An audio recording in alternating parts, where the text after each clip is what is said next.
Como anfitrión de Congregación Cristiana, nos gozamos al recibir la palabra de gracia por medio del pastor Yacer Rivas.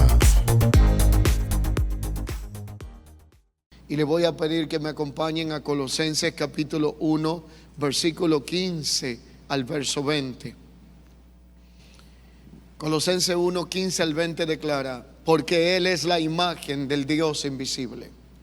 Él es el primogénito de toda la creación, porque en Él fueron creadas todas las cosas, las que hay en los cielos, las que hay en la tierra, las visibles e invisibles, pero Él es antes de todas las cosas, y todas las cosas subsisten por medio de Él, porque agradó al Padre que en Él habitase toda la plenitud. Y esa plenitud de la deidad habitando en Él y Él en nosotros por medio de su Espíritu hace que nosotros estemos completos en Él. Cristo ha expresado el testimonio del Hijo en nosotros. Una de las palabras más impactantes de este contexto y que considero trascendente en este día al presentar la palabra es la palabra protón. Protón es una palabra de origen griego que explica lo que es primero en orden, primero en rango, primero en supremacía y aquello que le corresponde la preeminencia por encima de todo. Protón no tiene que ver con primer lugar, no busca competir por un espacio en una especie de línea o orden de aparición, sino que protón es aquello que gobierna todas las cosas existentes. Y acá en este contexto en que se escribe esta palabra, se busca establecer lo que se llama la preeminencia, centralidad y plenitud de Cristo en medio de un espacio o en un contexto de tiempo donde había una gran distorsión de lo que era la vida espiritual. Para nadie es un secreto la influencia de todo lo que eran las líneas filosóficas que existían en su momento, todo lo que tenía que ver con el gnosticismo, el sobreénfasis en lo espiritual, pero no con una praxis de vida, de aplicación de aquello que en pocas palabras se espiritualizaba, pero no se hacía corporeal y no se materializaba.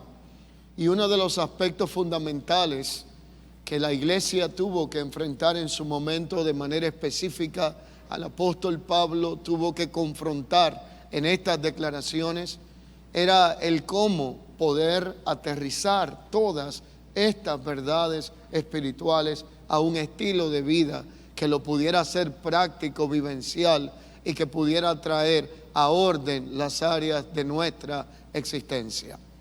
Así que la realidad es que Cristo no es uno entre muchos, sino que es el todo, que no necesita que nada le sea añadido, porque ya está completo, desarrollado y expresado desde la forma máxima, desde el propósito eterno. Pero todavía se encuentra en un proceso de desarrollo o de desempaque dentro de nuestra vida. Por eso tenemos la mente de Cristo, el carácter de Cristo. Todo lo que fue dado a Cristo nos fue dado a nosotros por medio del Espíritu, y la Biblia presenta y establece que nosotros estamos completos en Él. Pero hay áreas de nuestra vida que todavía operan en deficiencia, temas que Dios está tratando. Si no, no estuviéramos ningunos acá. Todos estamos siendo reconfigurados por medio de la palabra de gracia, porque aunque estamos completos en la posición del Espíritu, hay áreas de nuestra alma que están siendo desarrolladas gradualmente hasta llegar a ser absorbidas por la realidad que lo gobierna todo, que tiene que ver con la expresión de la plenitud de Cristo en nosotros. Por eso el término prototokos, que es el término que se usa acá, es un concepto que se usaba desde los tiempos del judaísmo y demandaba preeminencia y autoridad. Cristo es presentado como la máxima expresión del propósito eterno de Dios en nuestra vida.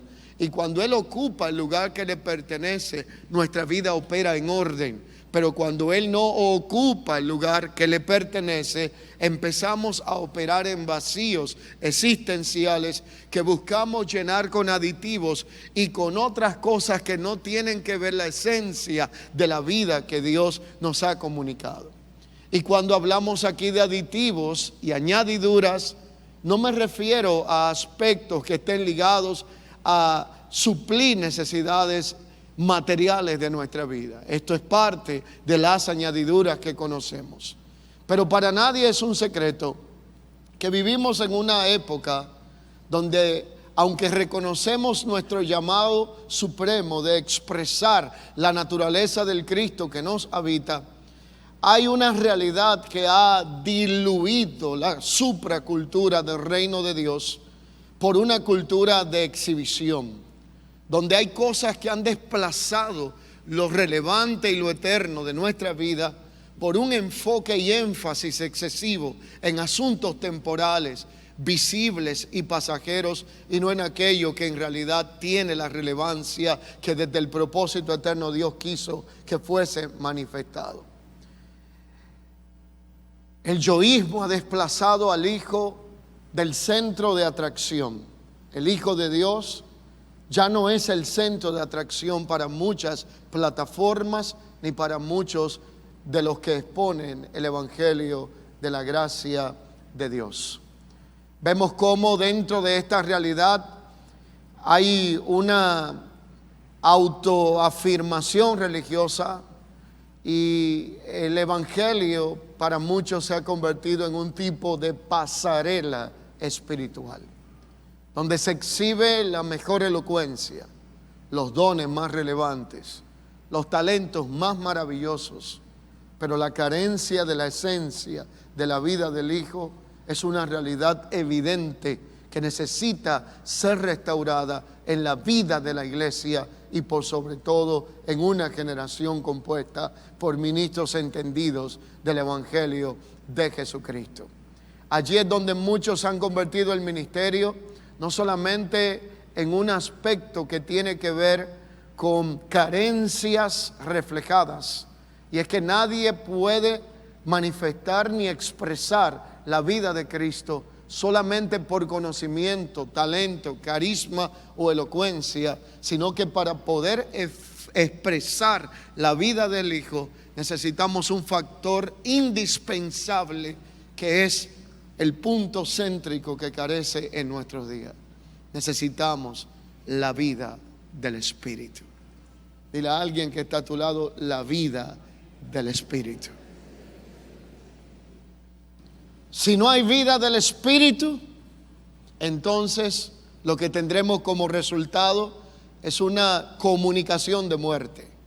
Si no hay vida del Espíritu, tendremos que buscar suplementos que garanticen que podamos tener la fuerza que necesitamos, que podamos lograr los objetivos de la tarea que nos ha sido encomendada.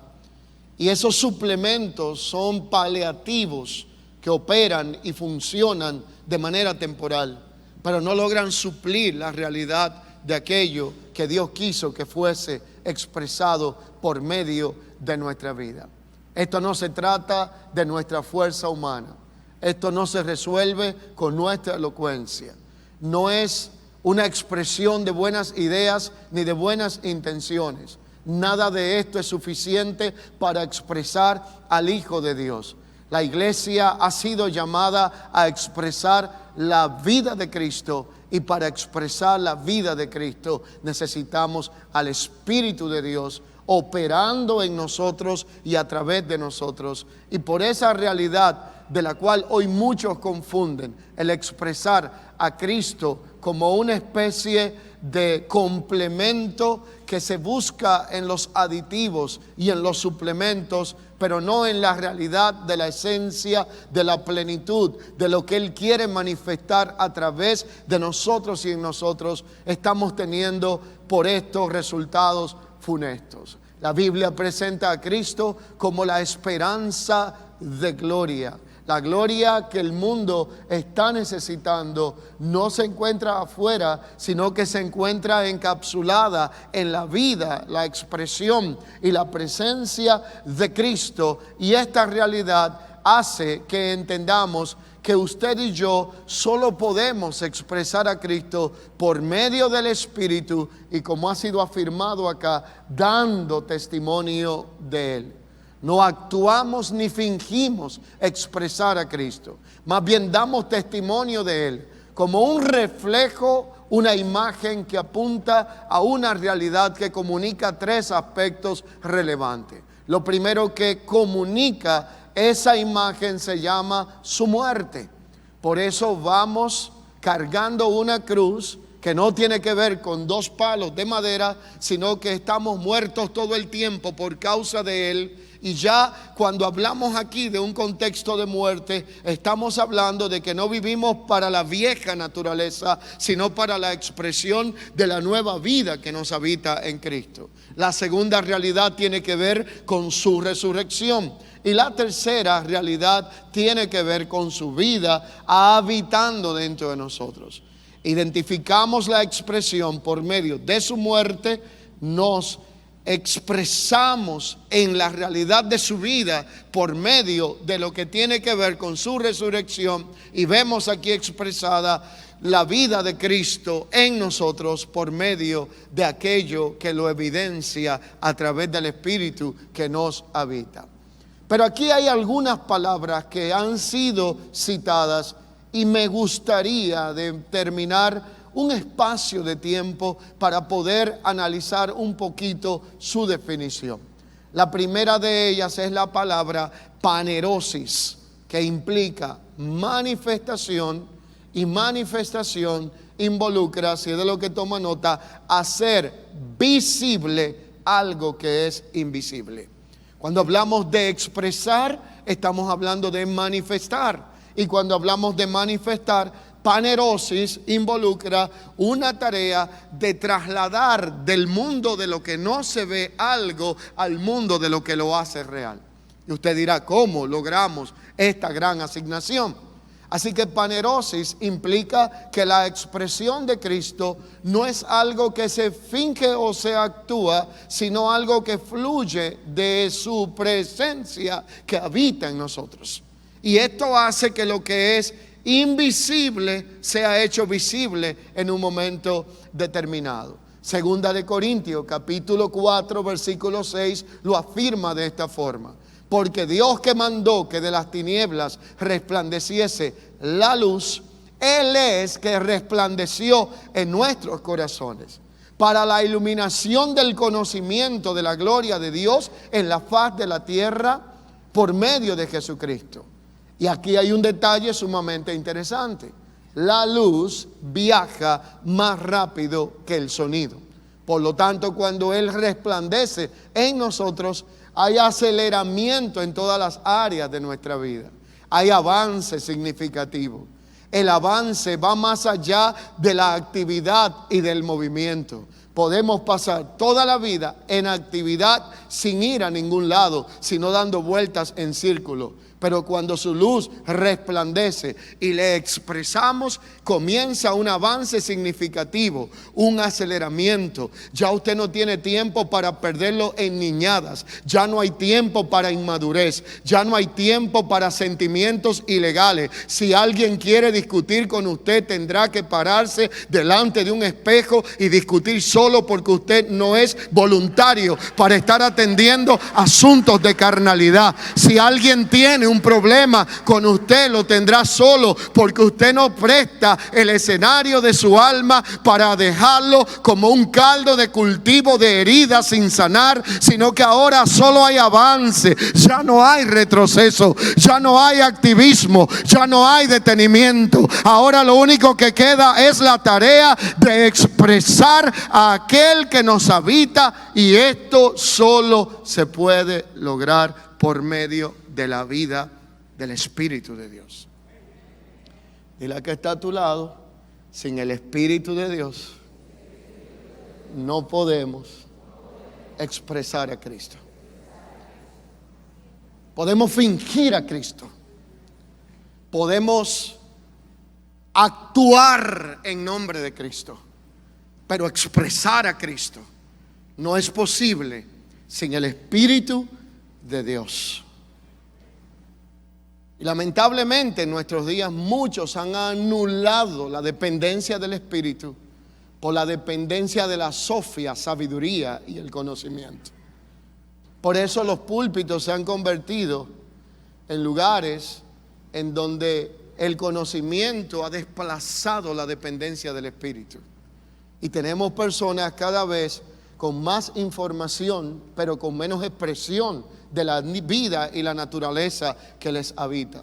Por eso nos cuesta a los que somos pastores y a muchos que analizan conductas o que por lo menos se detienen y reflexionan, cómo alguien que estuvo un domingo en una congregación escuchando una poderosa palabra, o en una escuela estos días escuchando tanta palabra eterna, puede salir a tener los mismos patrones de conducta que tenía antes de haber sido expuesto a un lugar como este.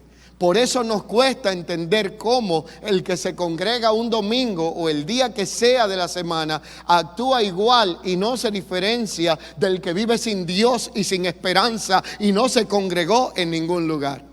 El punto es que la información no transforma, pero la revelación que viene del Espíritu produce cambio, trae gobierno, establece el protón que es Cristo en nuestra vida, y Él se encarga de alinear, de ordenar y de gobernar toda área vacía y carente de propósito y existencia en nosotros. Así que quiero considerar solamente estas definiciones. Expresión, panerosis, tiene que ver con manifestar y hacer visible lo invisible. La segunda palabra gobernante que en estos días hemos estado escuchando es la palabra testimonio.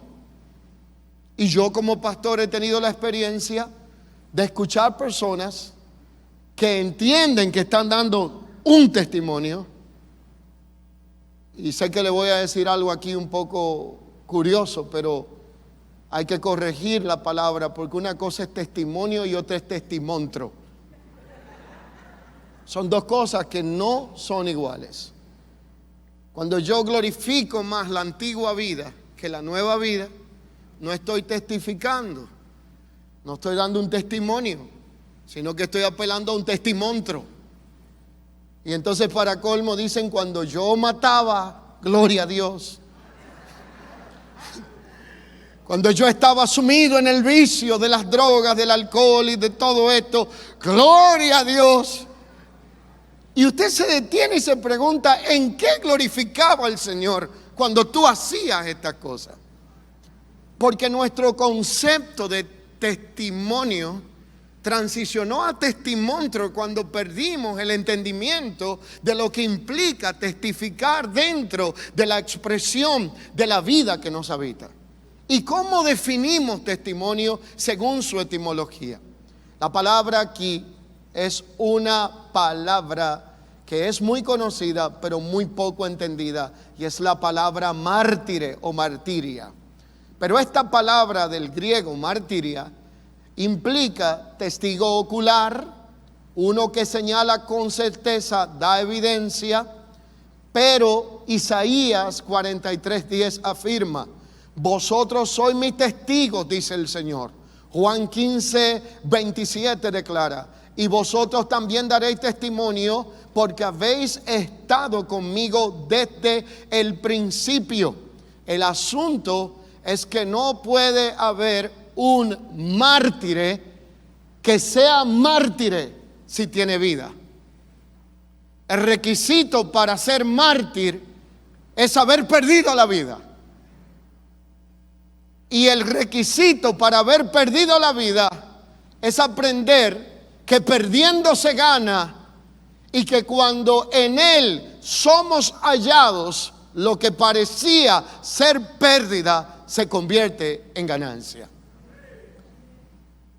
El Evangelio de Cristo no es para gente viva, sino para quienes abrazaron la cruz y ya no viven para sí, sino para haber agradado al propósito de su existencia. Y Pablo, como un entendido de esta realidad, dijo: pues si esta es la única opción que tengo, me conviene declarar que ya no vivo yo, sino que ahora el mártir será expresado, y es Cristo que vive en mí y se convirtió en un testigo referencial de la gloria del Evangelio de Jesucristo, para ya no ser visto en su elocuencia, ya no ser visto en su conocimiento, ya no ser visto en su capacidad. Y él dijo: lo que antes vivía en la carne, ahora lo vivo en la fe del Hijo de Dios. Y si a Cristo lo conocí según la carne, ya no lo conozco así, sino que ahora yo puedo ver a Cristo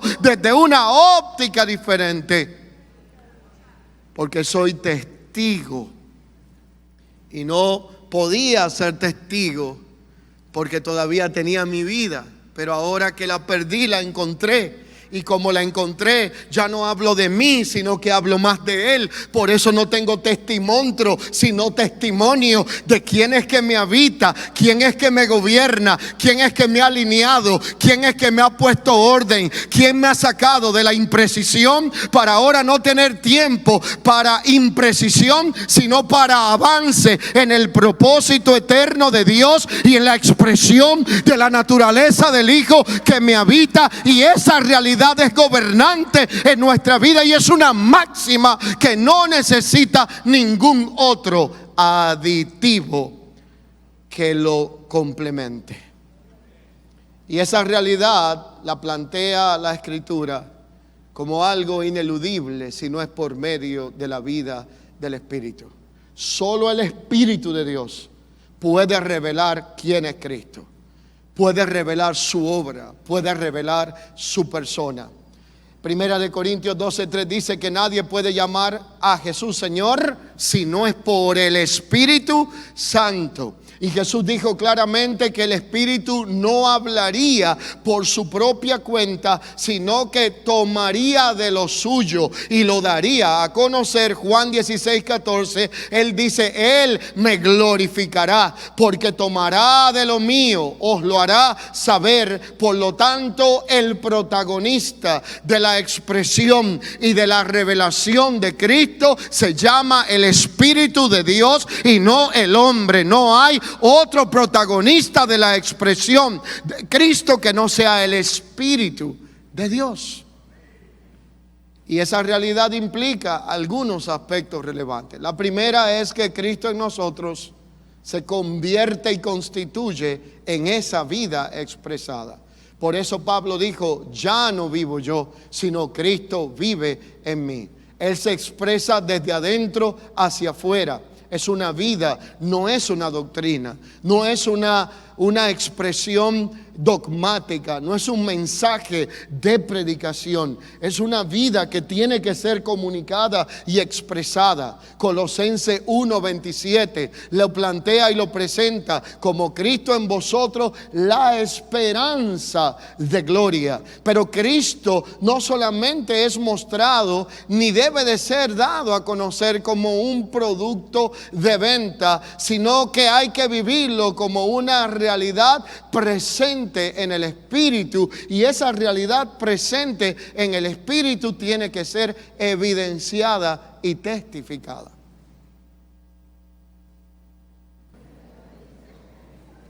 Si yo hablase todo el tiempo de Cristo, pero nunca he comido a Cristo. ¿Qué autoridad espiritual, moral y legal tengo para recomendarte que lo internalices en tu vida? Cristo no es un producto malo que hay que venderlo por promoción. Cristo es la realidad de nuestra vida que debe de ser comunicado como expresión. Y estos son dos cosas totalmente diferentes. Así que Cristo en nosotros se convierte en la esperanza de gloria. Cristo fuera de nosotros se convierte en un mensaje de predicación. Pero cuando Él es internalizado en nuestra vida y expresado, entonces allí es donde deja de ser un producto para convertirse en una realidad que debe de ser vivida. No es lo mismo servir a Dios que disfrutar al Dios al que usted y yo le servimos. Por lo tanto, Cristo es el principio, el orden y la plenitud que gobierna toda la cosa.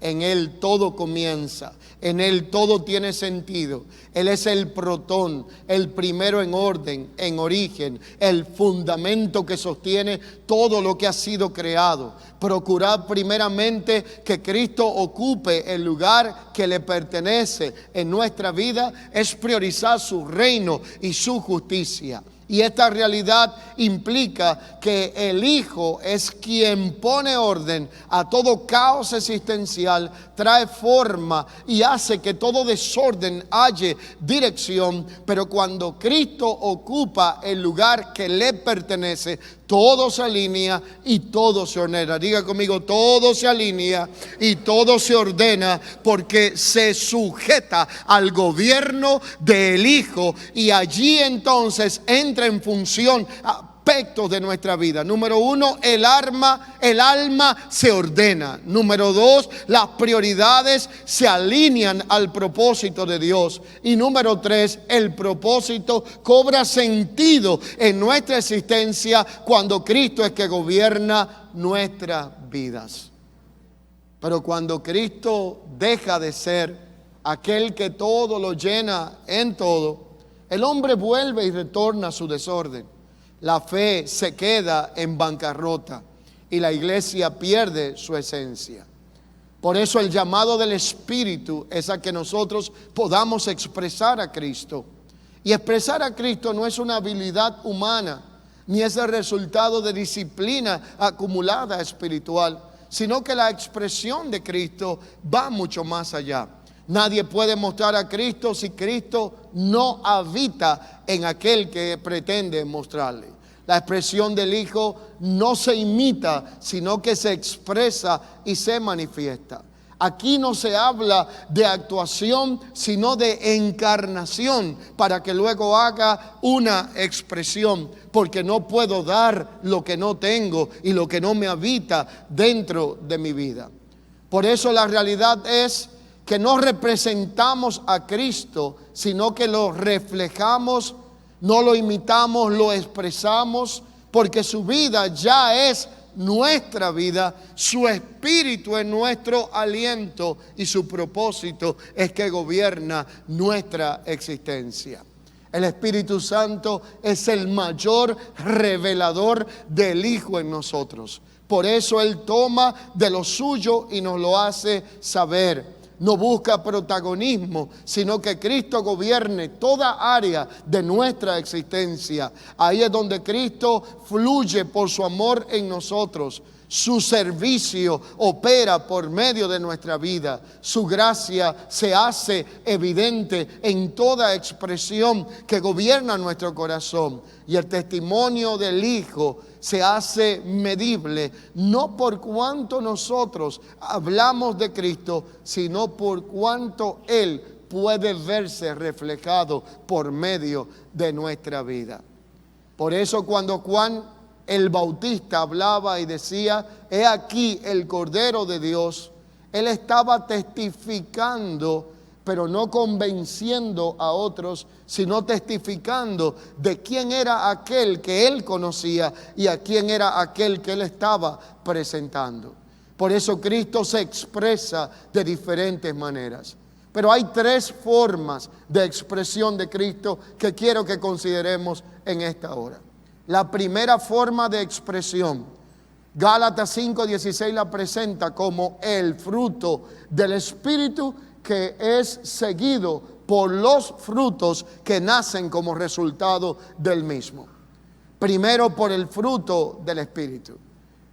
Segundo, por medio de la cruz. Llevamos en el cuerpo la muerte de Jesús para que también la vida de Él sea manifestado en nosotros. Y tercero, Él es expresado por medio de la vida que nos habita. Así que el mundo no necesita más religión ni información, necesita expresión de la vida del Hijo, y la única vía para expresar la vida del Hijo es por medio de la vida del Espíritu. Y número 4, es expresado a través del testimonio de Él en nosotros. Y esto se logra siendo luz en medio de la oscuridad.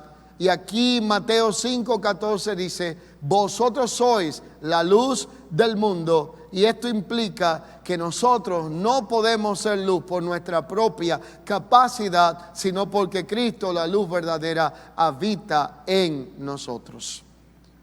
Y cuando hablamos de ese testimonio del Hijo, el testimonio del Hijo implica que usted y yo somos uno con Él y estamos en Él, y Cristo habita en nosotros por el Espíritu, y la realidad de esta naturaleza se hace indivisible e inseparable. Así que cuando usted y yo entendemos eso, dejamos de defendernos, dejamos de justificarnos. Entendemos que ya no tenemos ninguna reputación. Nuestra única reputación se llama Cristo. Entendemos que el que te hace algo a ti no lo está haciendo contra ti, sino contra aquel que te habita.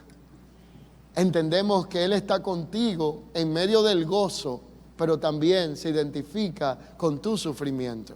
Y aquí quiero concluir, porque mi tiempo es corto en esta mañana y solamente tengo la asignación de afirmar algunos detalles con la máxima precisión.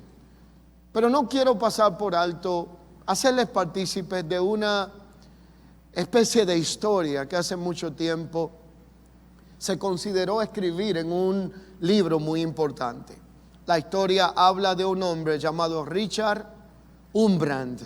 Y este Richard Wurmbrand fue citado en un libro que en algún momento determinado se llamó Torturado por Cristo. Este hombre fue encarcelado. Y la historia de él habla de cómo Cristo pudo ser expresado en medio de su sufrimiento. Cómo en la prisión comunista de Rumania, en la década de los años 50, este pastor rumano llamado Richard Wurmbrand, fundador de la Voz de los Mártires, que todavía hasta el día de hoy prevalece, literalmente fue encarcelado durante 14 años tan solo por su fe y por testificar de Cristo en medio de un sistema comunista. Él fue no solamente encarcelado por predicar el Evangelio, sino que fue golpeado. Se cree y se dice que fue torturado múltiples veces diariamente y mantenido en algún momento en un confinamiento tan solitario que solo se sabía que estaba con vida cuando los demás compañeros de otras celdas escuchaban los gritos de las torturas desde la mañana hasta la noche. Pero este hombre desde allí escribe la Voz de los Mártires. Diga conmigo, de los testigos.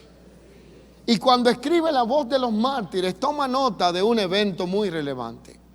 Él dice en una de sus memorias que durante estos 14 años él duró mucho tiempo sin ver el sol. Perdió la noción del día y de la noche porque estaba en un calabozo de más adentro, similar a la experiencia vivida por Pablo. Él perdió la capacidad de razonar y hablar coherentemente porque ya no tenía comunicación con otros seres humanos, sino solamente con los barrotes y la oscuridad de su celda. Él dice: mi celda era tan fría y vacía, pero cada vez Cristo era tan real y tan poderoso en ella, que cuando la oscuridad me golpeaba, su luz cambiaba el ambiente donde estaba confinado. Un día, uno de los guardas de la prisión, cuando tocó sacarle, le vio de frente y le hizo una sola pregunta: hoy es uno de esos días donde serás golpeado desde la mañana hasta la noche. Y lo único que quiero recordarte es por qué estás aquí. Este es un régimen comunista y tú estás aquí porque tú dices que eres testigo de ese Cristo al que tú predicas. Y mi única pregunta, lo miró a los ojos, fue: ¿dónde está el Cristo que tanto predicas en este momento donde te vamos a torturar? Y él lo miró con autoridad. Y la memoria de la voz de los mártires declara que cuando lo miró, le dijo: el Cristo que tú preguntas dónde está conmigo en este momento, siendo golpeado por ti, y está conmigo en el sufrimiento, porque Él no era un tema de predicación. Él es mi vida. Por lo tanto, todo lo que soy, tengo, hago y viva es por Él, de Él y para Él. Por lo tanto, ¿quieres saber dónde está el Cristo al que tanto hablo y expreso? Está siendo golpeado por ti. Y aquel carcelero se quebrantó. No pudo sostenerse sobre sus rodillas. Y la voz de los mártires declara que ese día dijo: si Él ha podido estar contigo estos 14 años en tu crisis mayor, en la oscuridad del calabozo, en medio de cada latigazo, yo quiero cambiar de lugar y quiero que Él también esté conmigo. Por lo tanto, no quiero vivir separado de ese que ni en el dolor ni en el sufrimiento te deja solo. Si hay algo que aprende un testigo, es a vivir sin expectativas del hombre. Usted es quien es por la gracia de Dios. Si te aman, no hay problema, bendito sea. Pero si no te aman, no te deprimes, porque tú sabes quién habita dentro de ti. Si te rechazan, ya no entras en una depresión ministerial, porque ahora sabes que no te están rechazando a ti, sino a aquel que habita dentro de ti. Pero si alguien entiende que la gracia que habita en tu vida le bendice, tampoco te lo tomas personal y entiende que el mérito, la honra, la gloria no es para el instrumento, sino para el depósito que le habita, porque al final no somos lo que tenemos en esencia, sino quienes dispensamos aquello que Dios ha depositado en nosotros por el Espíritu. Por eso Pablo dijo: he hecho más que mucho, he trabajado más que mucho, he alcanzado más que mucho. Pero cuando alguien quiere poner la mirada en el cascarón de Pablo, en la vasija del barro, entonces le digo: no fui yo, sino la gracia de Dios operando en mi vida, y la máxima expresión de la gracia se llama Cristo. Y cuando Cristo es expresado, el avance significativo de su reino produce gobierno, transformación y aceleramiento en toda área de nuestra existencia. Cuando Él es el protón de nuestra vida, ni la circunstancia, ni la adversidad, ni la crisis pueden apagar el propósito que nos habita, y Él es expresado aún en medio de nuestra realidad más adversa. Cristo no vino solo para ser admirado, sino para ser expresado por medio de nuestra vida. Él no es un modelo distante al que intentamos imitar. Él es la misma vida de Dios que tiene que ser expresada para ser dada a conocer por medio del Espíritu. Por lo tanto, el mundo no necesita una nueva definición de iglesia, no necesita una nueva definición de evangelio ni de ministerio. Lo que el mundo necesita es una demostración visible del Cristo encarnado para que sea comunicado y expresado en su máxima expresión, y de esta forma podamos dar a conocer a Cristo como aquel que todo lo llena en nuestra vida. El mundo no necesita más religión, no necesita más influencers espirituales. Lo único que necesita es ver a Cristo, y no podrá verlo si no es por medio de la vida del Espíritu. Concluyo esta reflexión con el texto de inicio, que es Colosenses en su capítulo 1, verso 15 al 20. Él es la imagen del Dios invisible, el primogénito de toda la creación, porque en Él fueron creadas todas las cosas, las que están en los cielos, en la tierra, visibles e invisibles. Él es antes de todo, y todas las cosas por Él subsisten, porque Él es el protón. Y agradó al Padre entonces que en Él habitase toda la plenitud de la deidad. Por lo tanto, usted y yo estamos completos en Él. Cristo no solo tiene la preeminencia, Él es la expresión del Padre hecha carne, el propósito eterno encarnado y la plenitud divina revelada en nosotros. Y nuestra mayor tarea no solamente es expresarlo y darle a conocer, sino depender cada día de la guianza, dirección y vida del Espíritu, para que podamos ser la expresión de Cristo en este mundo en el cual Dios nos ha colocado. La gran reflexión que quiero dejarle como conclusión en esta mañana a mi participación es: ¿qué tanto el Espíritu de Dios gobierna nuestras vidas? ¿Será Él el Señor de nuestras decisiones, de nuestros proyectos, de nuestros planes, de nuestras ideas? ¿Será Él que está gobernando la dirección de todo aquello que tiene que ver con nuestra existencia, los sentimientos de nuestra alma? ¿O necesitamos volver y retornar de manera urgente a la vida del Espíritu de Dios? Si nosotros no vivimos por el Espíritu, terminaremos viviendo por la carne. Y esa realidad implica un aspecto funesto, y es que carne y sangre no pueden heredar el reino